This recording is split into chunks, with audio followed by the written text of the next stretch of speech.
Hello everyone, welcome to Sanmarga Classes. ಘಾತಾಂಕಗಳು ಮತ್ತು ಘಾತಸೂಚಿಗಳು ಅಧ್ಯಾಯದ 54ನೇ ಪ್ರಶ್ನೆಯನ್ನ ಗಮನಿಸಿ, ಸಂಕ್ಷೇಪಿಸಿ. ಸೊ ಇಲ್ಲಿ 1ನೇ ಪ್ರಶ್ನೆ, 25 ಗುಣಿಸು T raise to -4 divided by 5 raise to -3 into 10 into T raise to -8. ಇಲ್ಲಿ ಟಿ ಏನ್ ಹೇಳಿ, 0ಗೆ ಸಮನಾಗಿಲ್ಲ. ಸೊ ಇಲ್ಲಿ ನಾವು ಮೊದಲನೇದಾಗಿ ಏನ್ ಮಾಡ್ಬೇಕು, ಸೊ ಇಲ್ಲಿ ಸಂಖ್ಯೆಗಳನ್ನ ಘಾತಾಂಕ ರೂಪಕ್ಕೆ ತಂದ್ಕೊಳ್ಬೇಕು. ಸೊ ನೋಡಿ 25, ಸೊ ಇದನ್ನ ಹೇಗ್ ಬರಿಬಹುದು, 5ರ ಘಾತ 2 ಗುಣಿಸು T raise to -4 divided by 5 raise to -3 into 10ನ್ನ 5 2 10 ಇಂಟು ಟಿ ರೇಸ್ ಟು -8 ಆಯ್ತು. ಸೊ ಎಲ್ಲವನ್ನ ನಾವು ಘಾತಾಂಕ ರೂಪಕ್ಕೆ ಬದಲಾವಣೆ ಮಾಡ್ಕೊಂಡಿದ್ದೇವೆ. ಸೊ ಈಗ ಇಲ್ಲಿ ಛೇದದಲ್ಲಿರುವಂತಹ 5ರ ಘಾತಗಳನ್ನ ಕೂಡಿಸಿ. ಓಕೆ, ಸೊ ಇಲ್ಲಿ 5ರ ಘಾತವನ್ನ ಕೂಡ್ಸೋಣ. ಸೊ 5ರ ಘಾತ 2 ಗುಣಿಸು T raise to -4 divided by 5ರ ಘಾತ -3 5ರ ಘಾತ 1.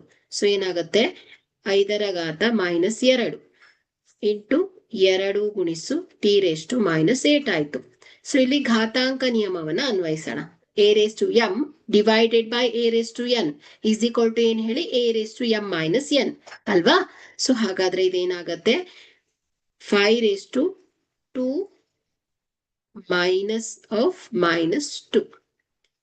a ನೋಡಿ, a raised to m divided by a raised to n is equal to ಏನ್ ಹೇಳಿ, a raised to m minus n ಅಲ್ವಾ. So 5 raised to 2 minus of -2 into t raised to -4, t raised to -4, so minus of -8 into 1/2 ಹಾಗೆ ಇಟ್ಕೊಳ್ಳೋಣ ಇದನ್ನ ಛೇದದಲ್ಲೇ, is equal to. Okay, so ಇದೇನಾಯ್ತು, 5 raised to 2 minus ಏನಾಗತ್ತೆ, plus ಆಗ್ಬಿಡತ್ತೆ. So 5 raised to 4 into t raised to -4 plus 8. So +8 ಆಗತ್ತೆ. So +8.